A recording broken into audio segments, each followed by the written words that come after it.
Hello students, I welcome you all to my YouTube channel Ritika Chemistry Classes. I hope that the previous lecture is clear to you all. If you have any doubts, you can comment it in the comment section. And if you also haven't subscribed my channel yet, I request you to subscribe my channel to stay updated. Thank you. Now let's start. In the previous lecture, we studied about Heisenberg uncertainty principle, according to which it is not possible to determine simultaneously the exact position and momentum of a small moving particles. What does that mean? That means that for small microscopic particles, हम उसकी like electrons and protons, हम उसकी exact position and momentum दोनों इकट्ठे find out नहीं कर सकते. There will always be a small amount of uncertainty associated with both of them, and mathematically it was given by delta x into delta p. It should be greater than or equals to h upon 4 pi, where delta x is the uncertainty in the position of the particle and delta p is the uncertainty in the momentum of that particle. From this principle, as we cannot determine simultaneously the exact position and momentum, or we can say velocity, so अगर हम उसकी position and velocity नहीं find out कर सकते, that means we cannot find out its exact trajectory, because for trajectory we need its position and velocity at various instants of time. So this Heisenberg uncertainty principle rules out the Bohr's model of fixed well-defined circular orbits. So after the failure of Bohr's model of atom, we have quantum mechanical model of atom.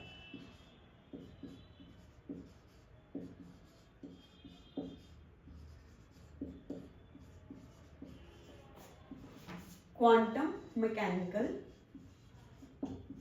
model of atom. So this quantum mechanical model of atom, it is based on quantum mechanics. This model is based on quantum mechanics. So firstly here the question arises, what is the need of this quantum mechanics, right?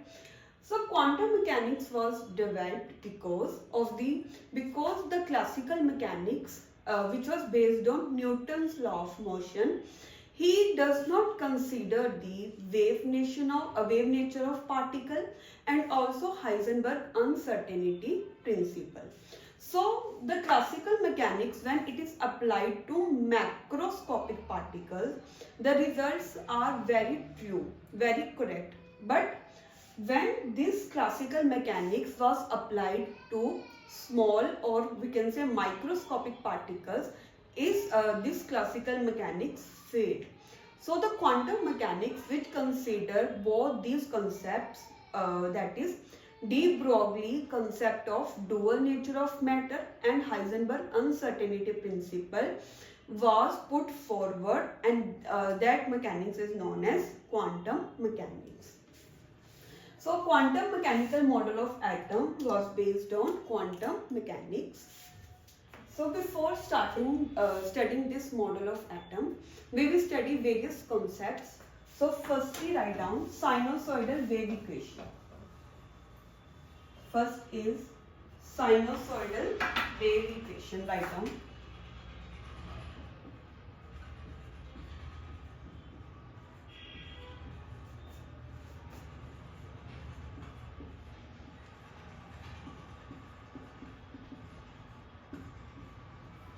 So what is sinusoidal wave equation? So waves of various waves of various shapes exist in nature, but the most common among them is sinusoidal, is of a sine wave. So the Schrodinger wave equation is also connected to sinusoidal wave equation. So what is Schrodinger wave equation? That we will study later. but for the time being, just remember that the Schrodinger wave equation represents the wave motion of the particle. So we will see this sinusoidal wave equation. Let us consider a sine wave. Write down. Consider a sine wave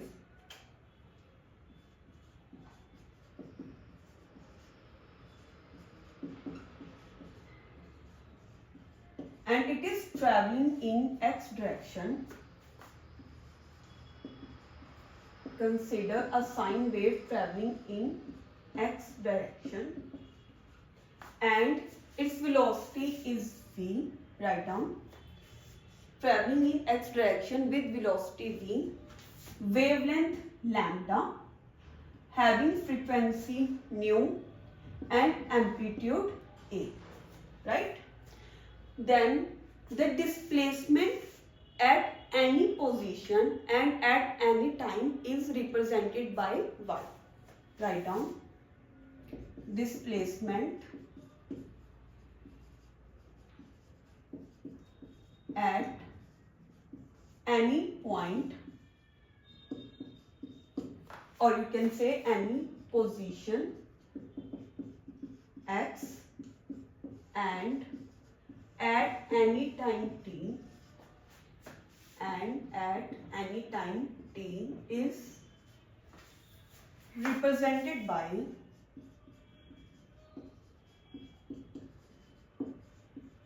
y, which is equals to a sine 2 pi upon lambda x minus v t. Right? You know a is the amplitude, lambda is the wavelength, x is the position where we want to find out its displacement at time t, and v is the velocity with which the wave is traveling. So you can also write this equation as a sine 2 pi, take lambda inside this bracket, it will become x upon lambda minus v upon lambda into t. Right? And you also know that velocity is equals to nu into lambda, where nu is the frequency and lambda is your wavelength. And here we need v upon lambda. So v upon lambda, this lambda will comes in denominator on left hand side. It is equals to frequency. So substitute this value of v upon lambda in this equation. We will get y equals to a sine 2 pi x upon lambda minus nu into t. So here y is known as wave equation, a wave function, sorry. And what does it represent? It represents the displacement at any point x and at any time t. So y will represent this displacement and it is known as wave function. Also from this equation you can see that this displacement y, or we can say the wave function, it depends on two variables, that is position x and time t. This displacement depends upon position and time t which are changing. So this y will be a function of two variables, and that variables are position and time. So y will be a function of two variables x and t. So this type of equation is known as sinusoidal wave equation, and any wave that follows this kind of sinusoidal wave equation is known as sinusoidal wave.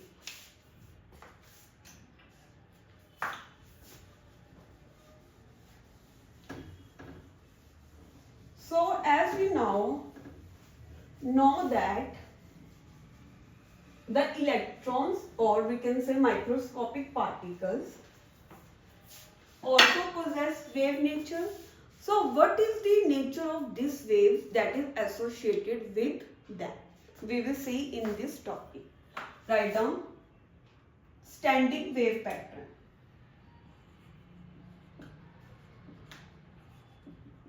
Write down standing wave pattern.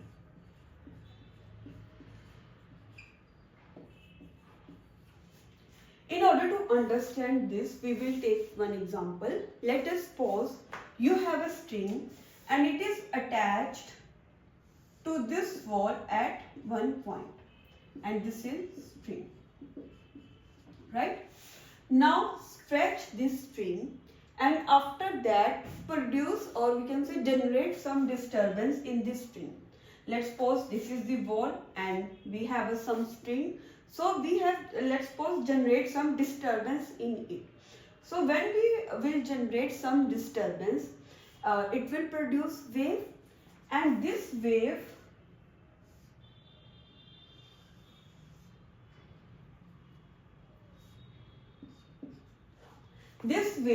will travel along this string, and at this point it will strike this wall, and after striking this wall, this wave will get reflected back like this.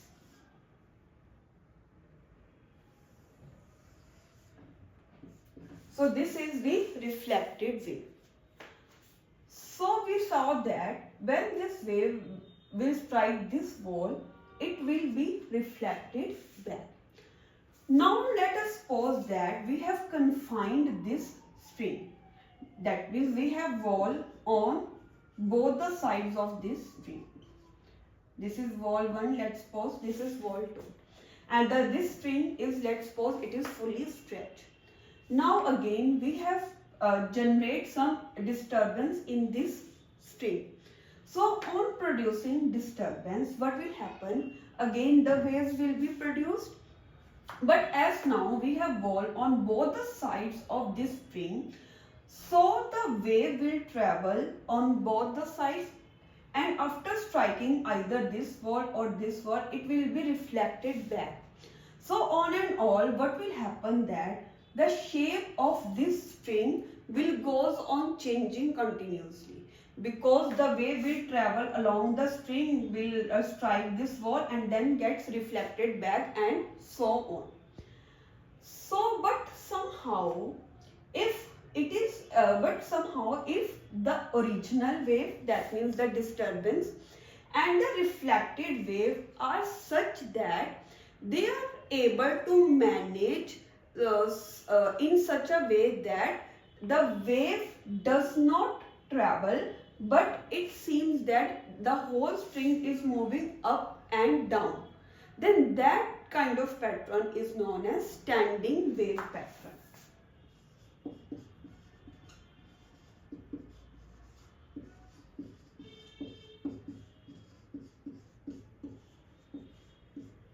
I repeat कि अगर हमारे पास जो original disturbance है and जो reflected wave है, वो दोनों आपस में इस तरह मैनेज करे कि जो हमारे पास जो स्ट्रिंग है वो क्या लगे कि जो उसकी शेप है that does not change, and it appears that कि the wave is not travelling, but it seems that the whole string, this whole string is moving up and down. That kind of pattern is known as standing wave pattern. We can understand this with the help of example. Let's suppose take this case. We have a string and it is attached to wall on both the sides. So when we will generate disturbance in it, what will happen? The string will move up and down like this and this. So this string will appear like this. I can show you with the help of hands, although it will not be a perfect, but you will get an idea about it. Like, ठीक है? Suppose this is the string and we have generated some disturbance in it. Then what will happen? The string will move like this. right? So in this it is appearing that the whole string is moving up and down. The shape is not changing. So that kind of patterns are known as standing wave patterns. And in general, we have infinite such modes of standing wave pattern. So there are infinite such modes of standing wave pattern are possible. I will show you a second mode.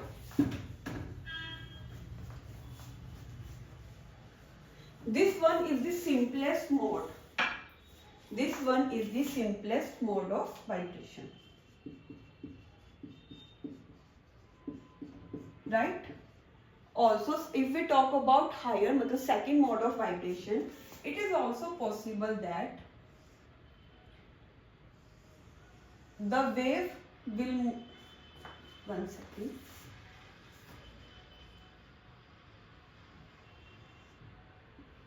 Let's suppose this is the original disturbance, and what will be its reflected wave? Its reflected wave will be like this, right? So what will happen in this case? I can again show you with the help of my arms. Like this is our original string, and we have produced a disturbance in like this, right? This is the kind of disturbance, and its reflected wave will be like this. So the whole string will appear like this. So this is the pattern that it will follow, right? I hope that you will get an idea about it. So in this, as you can see that there is a point, this point, where the string is not moving, right? You can see here also that this is the point in this mode which is not moving at all. Here the displacement, here it is center of the string, and in this we find out that the string is not moving at this point. That means here the displacement is 0. That means here the displacement is 0, and that type of points is known as nodes. So node is a point where the displacement is 0. I hope that it will be clear to you all. Here you can see in the simplest mode there is no node because the whole string is moving up and down. Also you can see from here that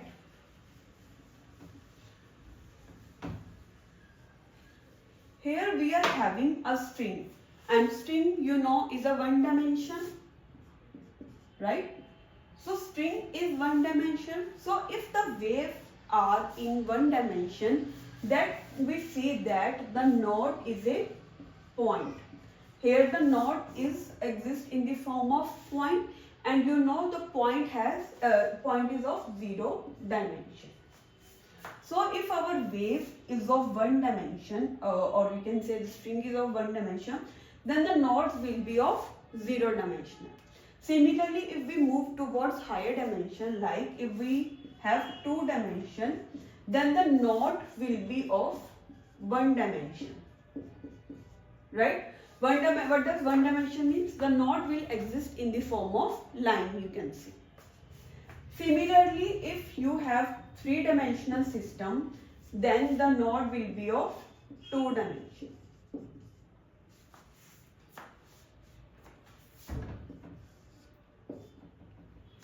Right? Now, these standing wave patterns, they are associated with fixed energy and frequency. These standing wave patterns have fixed energy and fixed frequency. That's why these are also known as stationary states. Stationary states. And such kind of waves which follow these patterns are known as standing waves or stationary waves. Standing waves or stationary waves. Right?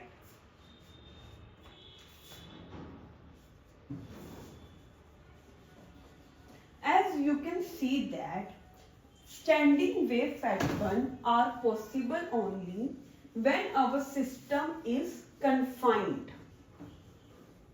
Here, what does that mean? Here we have a spring which is attached to the to walls at both of the ends. That means our spring is confined. So standing wave patterns are possible only when our system is confined. That means it has some boundary. Write down. Standing wave patterns are possible only when the system is confined.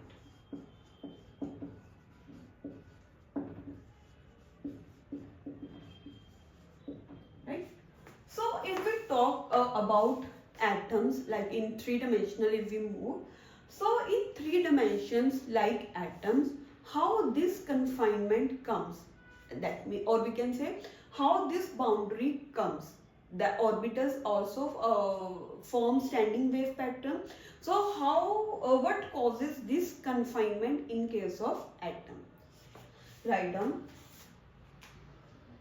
for atom. In atoms,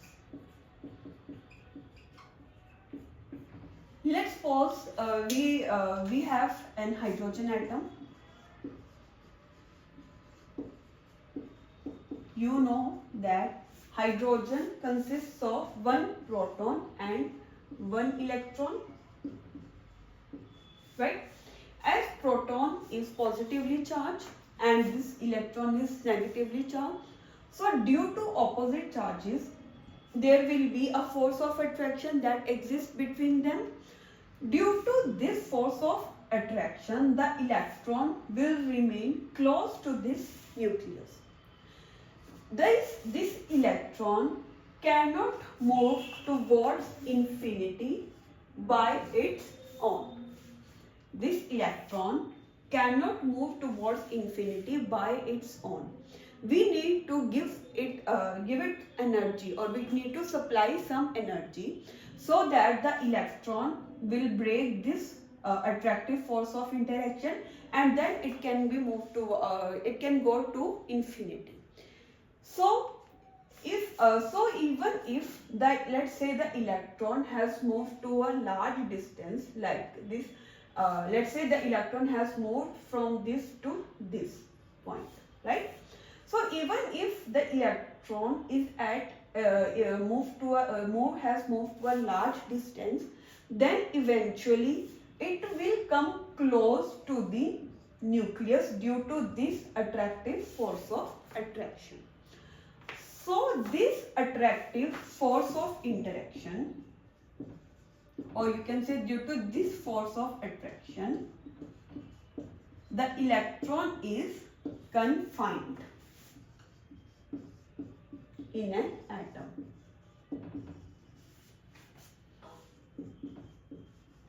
So how this confinement comes? The confinement comes due to this force of attraction. So the electron will be confined in an atom. So if the electron is confined, that means this electron will produce standing wave pattern, because the standing wave patterns can be produced only when the system is confined. So the electron will produce standing wave pattern, and we all know that there are infinite modes of this standing wave pattern. Write down. There are infinite modes of this standing wave pattern. So what are these modes of standing wave pattern? These are orbitals. These represent orbitals. So what are orbitals? Orbitals are nothing but are these standing wave patterns.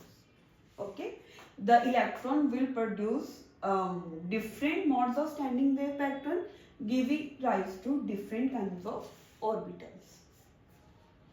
So that was all about standing wave pattern, and you know that the atom is of 3 dimension, right?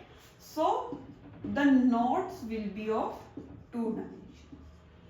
So in atom the nodes will be of 2 dimensional, right?